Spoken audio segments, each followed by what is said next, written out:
The Twins were swept by the A's at Target Field for the second time ever and first time in more than a decade. Theo Tollefson joins me to break it all down as we get you locked on Twins POSTCAST edition.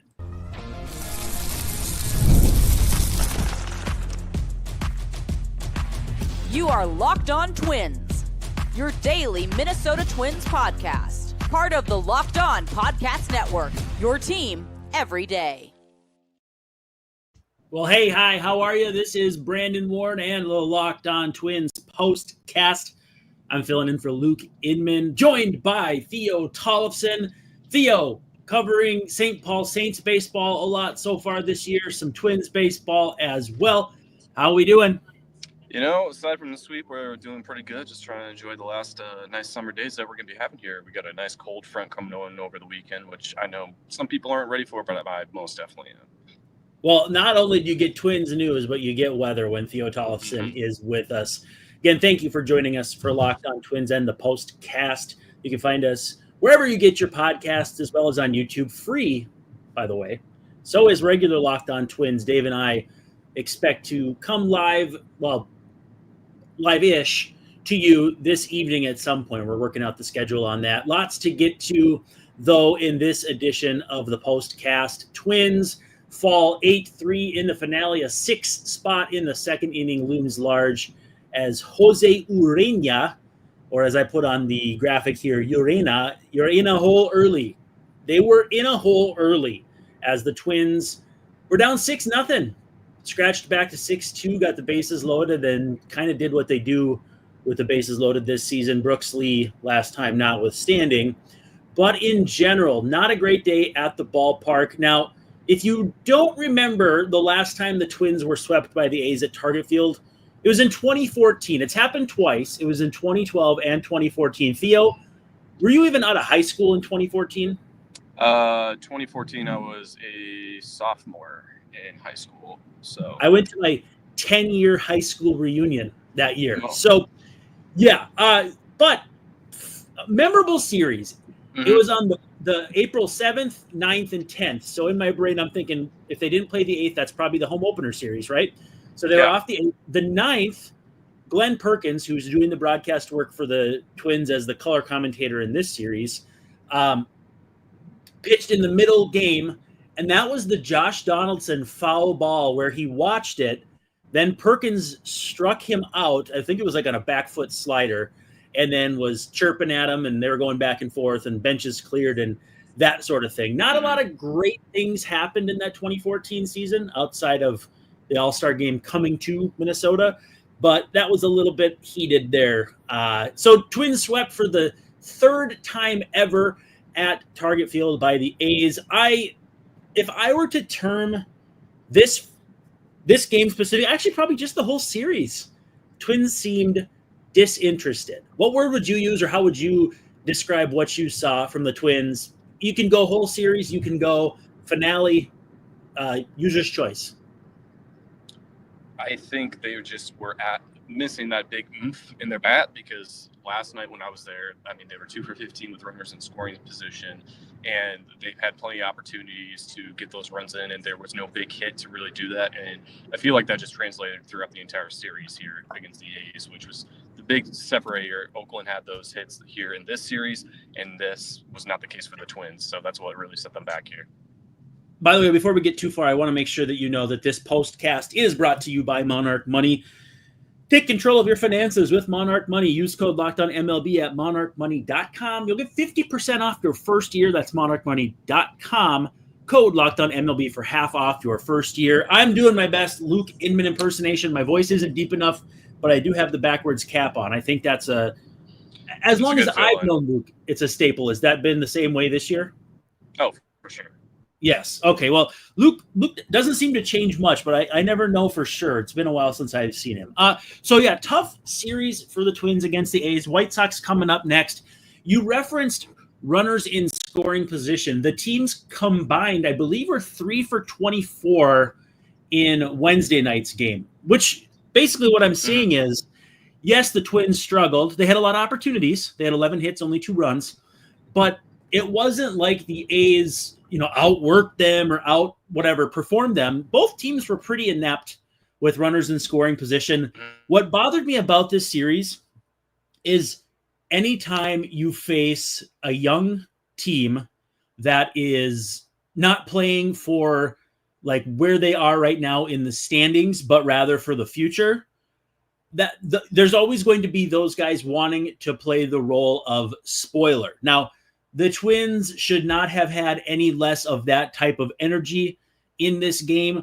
And I felt like not only in the series, but in the game at large, that is sort of what the Twins were doing. And that's sort of how it went with the Twins. I think we may have lost Theo here, so I'll just keep riffing on that. But Theo, you back?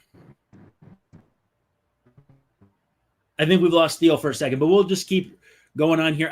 So I felt like the Twins were outworked by the A's, and not in the sense that like they're in the same position. Their records are virtually the same. The A's are 59-70. The Twins, I believe, 58-7. No, I'm gonna have that wrong.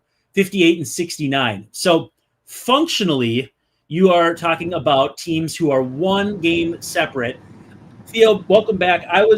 My big contention was that the Twins were outworked by an A's team that is in a virtually identical situation to them. Now, their path there has been different. Since the teams played in June, the A's are 35-30. The Twins are something like 18-25, like one of the worst records in baseball. What I felt like, though, was when you face a young team playing spoiler, and even if it's two bad teams playing spoiler against each other, it's for draft position as opposed to whatever else, there shouldn't be a huge difference in which team looks like they've got more pep in their step. Now, it was the first game where Fitzgerald took second on that kind of bobble by Bleday, but I just felt as though... That was last night, yeah. It was last night, okay. I thought as though, they're going to face a White Sox team that's probably even younger than the A's, and they're going to have a lot of energy to go out and show that they're playing for their big league futures. A lot of these players don't have jobs or even contracts guaranteed beyond this year. I felt like the Twins didn't really play like they were a team still seeking their identity in this series. Now, maybe I'm letting this game, Thursday afternoon's game, weigh on me a little bit, but James Outman not running out, and again, he probably would have been out at first base, but walking away from the plate when the ball kicks away from the catcher. I felt like the Twins had no legs today, and can I be frank? I think I can. If this was a normal organization or an organization with some more at stake, this could be a fire your manager kind of loss based on how this team played in this series. Now, I'm not prone to overreaction. You can tell me if I am overreacting, but just their lack of interest in this game, it did not sit with me very well. No, it's not a really good sign of the times. They're now 2-8 in their last 10. They've only had the one victory against the Tigers in this homestand, and then the one Yankees victory that they were able to scratch across. So that was, not a great homestand at all. I think this is probably one of the worst played ones I've had all season, including everything that I've had pre- and post-trade deadline going on. So, what you take away from this, if you're feeling like they're just checked out, there's less effort, that might be a possibility. I don't blame people for feeling that way, but at this point, because everyone, at least on the player side, is playing for their jobs next season, I think, some of the coaching staff might be that way too. But with where everything is with this current ownership situation, I don't think they're going to be, rushing to fire Rocco, and they're going to let him play out for the rest of the season. Maybe even next if they don't want to pay that buyout of a contract, which we'll see. Yeah, I'm not banging the drum for cheap poll ads one way or the other, but let's not rule anything out. Let's do this. We have one break. We'll take our pause. When we come back, we did see some unusual emotion out of Royce Lewis. We can talk about Jose Urena, and we can talk about the St. Paul Saints a little bit because you are intimately in knowledge with mounds of knowledge about St. Paul Saints, and they got some fun stuff going on, maybe even more fun than the Twins, actually, probably. So I would say so more fun tonight for sure. Yes, let's take a quick pause, and when we come back, talk Royce Lewis, we'll talk a little Pablo Lopez. But first, we got to talk a little 5-hour energy transfusion. Time to fuel up and turn it up with 5-hour energy transfusion. Brings the bold grape, ginger, and lime flavor of your favorite golf drink, minus the alcohol. And it's a quick, energizing shot. Whether you're sinking birdies or just making memories with your boys, this one's a hole-in-one for your energy game. And let's be honest, some days on the course or off it, you just need that little boost to stay, easy for me to say, stay sharp and energized. Maybe the putts aren't falling, the drives are slicing, and you just need to get back on the green and get back in the game.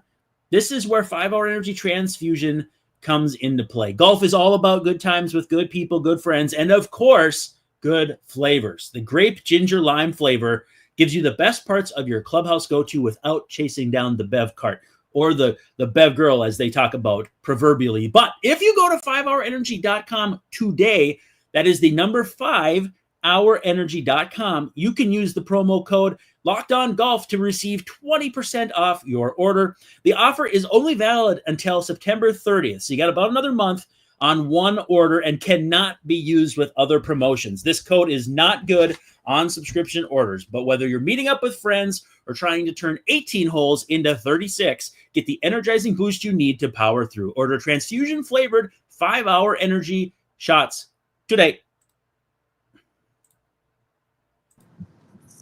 Back rolling with Theo Tollefson. We are live. It's your Locked On Twins postcast. Brandon Warne filling in for Mr. Luke Inman. We've got the White Sox next on the schedule. Zebby Matthews against Aaron Savali, a Savali war. And then to be determined against Davis Martin and to be determined against Yoendris Gomez. Theo, Yep. do you think they are going to stick with the pattern of bullpen game fronted by Thomas Hatch or Pearson Ole? Or do you think maybe we could get a look at one of these AAA guys that you've been watching so much? My inkling right now, speaking to some sources, they are going to take their time with Mick Abel and Taj Bradley, even though one of those two could definitely line up for Saturday or Sunday's game in Chicago. And Joe Ryan also does line up for the in Chicago. They are trying to work out their schedules. So I would say at least one of those games is going to be Pearson or Thomas Hatch doing the bulk work out of a bullpen game for either Saturday or Sunday. But it's not entirely out of the question that they could be at the point, especially with Mick Abel getting the Saints single game record of 11 strikeouts in his last start. I mean, he's really showed everything he can.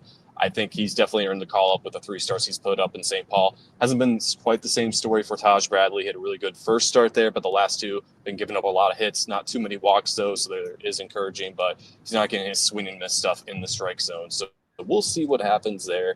I think, one of those 2 could come back. I mean, tonight we got Pablo Lopez getting his first rehab start over at CHS Field ever, and that is going to be an encouraging sign. He's going to have about 3 innings or 45 pitches, whichever comes first. And then Simeon Woods Richardson is probably going to do the bulk work after that, 4 innings, 65 pitches, maybe a reliever in between the 2 of them, but that really just depends on the situation Pablo has when he's exiting the game.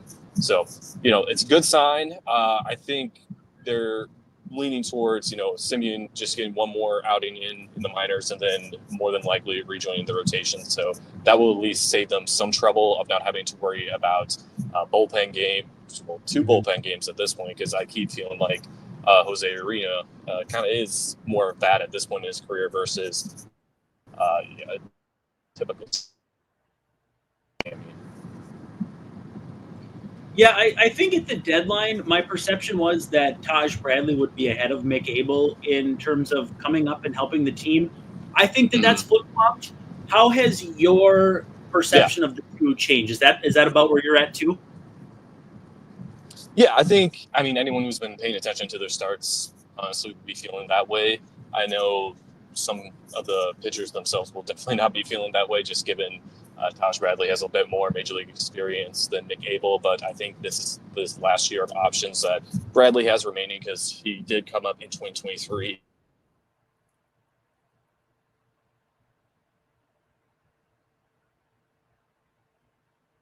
We seem to have lost Theo for a split second here. Oh.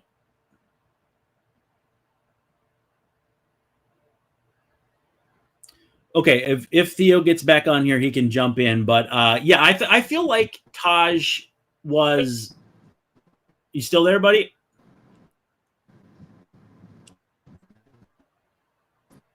Yeah, I feel like we're losing Theo here. I think there's Theo. I think we got him back. Are you still here? Yeah, we dropped him. Okay, he'll be back. Yeah, I think Taj is there maybe going to be a little bit more patient with him, and we'll see if he gets a chance here. Maybe by the end of the season. I think Mick is closer, but I think that's what Theo was saying before he got bumped. That Taj and Abel have probably flip-flopped based on your expectations coming into the trade deadline versus now some 3 weeks after the deadline.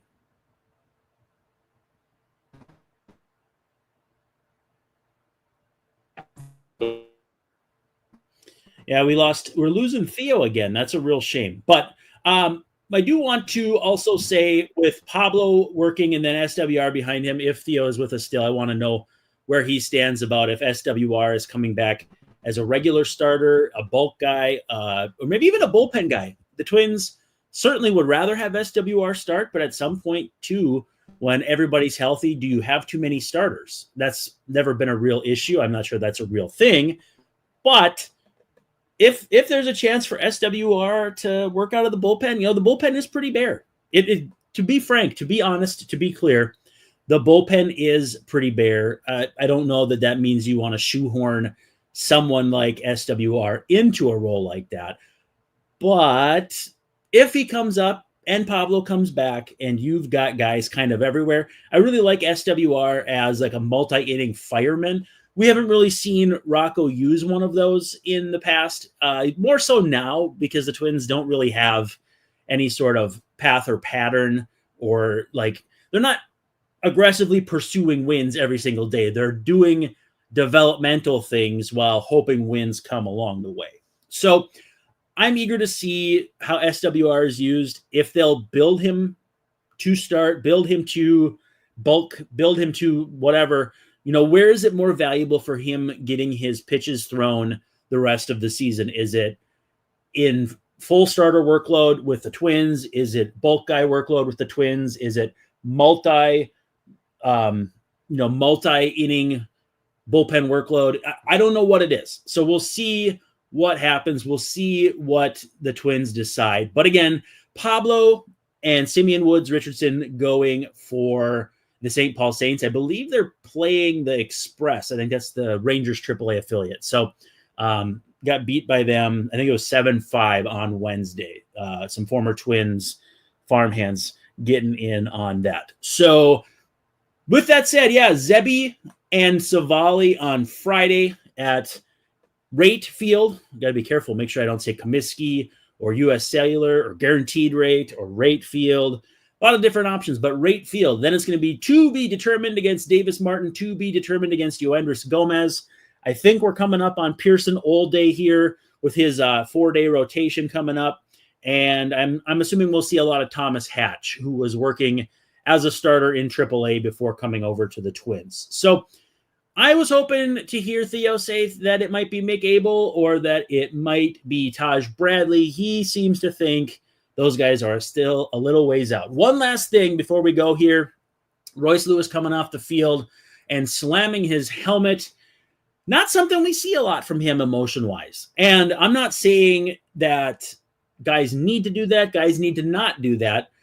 But if that's where he's at mentally and he shows that, I do have some appreciation for that. He has been struggling, pronounced struggling for better than a year now. And even if it hadn't been for how great his career started, I still think the pressure he feels as a de facto leader, now that this team is younger than they've been in quite some time, he's feeling more pressure than just, I got to be a leader. I got to be a great player on the field. I got to be both. And I'm not saying it's getting to him, but I am saying he's feeling the weight of that. And that's how he feels right now. And I understand the frustration. I think it's good to let that out. I think it can't be a pattern. It can't be something you do every single time you strike out like some people want.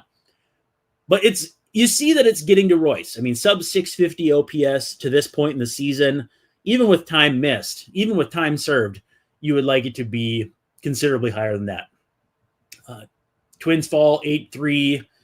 Look pretty lifeless in the finale against the A's, 58 and 69, a season high, 11 games under 500. They're headed out to the south side. We'll pick them up Friday. You'll have Luke Inman back, I believe, for the postcast. But make sure you check out Dave and myself on the Locked On Twins regular podcast, YouTube, wherever you get your podcasts. Drop us comments, like, subscribe, all that fun stuff.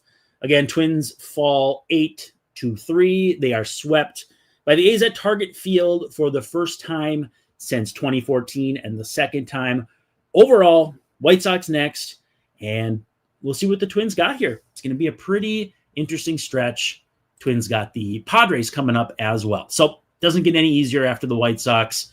But I am Brandon Warne. He was Theo Tollefson, and we very much appreciate you checking us out on Locked On Twins and the Locked On Twins postcast. Be good.